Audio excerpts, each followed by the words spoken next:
Pemirsa, untuk melihat antusias warga Sumsel dalam membayar zakat jelang Hari Raya Idul Fitri, Gubernur Sumatera Selatan Herman Deru meminta Basnas Sumsel melakukan pendataan zakat terhadap 38.000 masjid dan musola yang ada di Sumatera Selatan.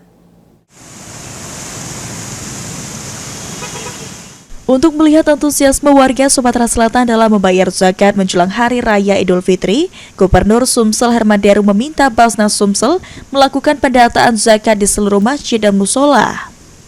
Langkah ini dilakukan guna mengukur kemampuan umat muslim di Sumatera Selatan dalam menunaikan kewajiban zakat khususnya pada momentum Idul Fitri.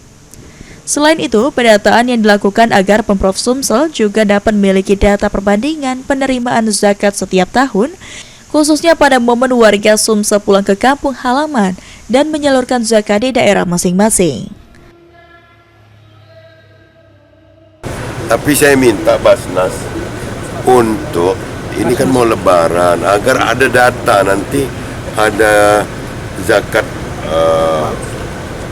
menjelang Idul Fitri ini, zakat fitrah segala macam itu. Saya minta juga paling tidak ada datanya.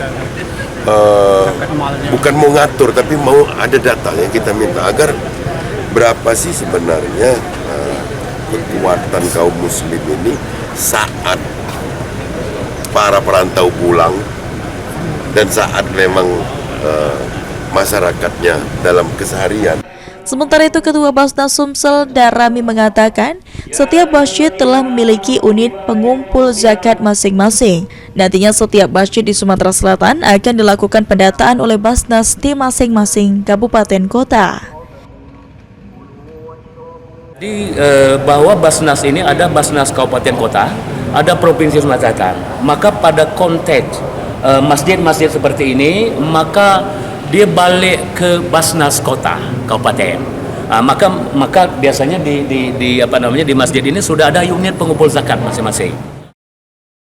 Sementara saat ini masjid dan musola yang terdaftar di pemerintah Provinsi Sumatera Selatan ada sekitar 38.000 masjid dan musola tersebar di 17 kabupaten kota. Eki Saputra, PAL TV.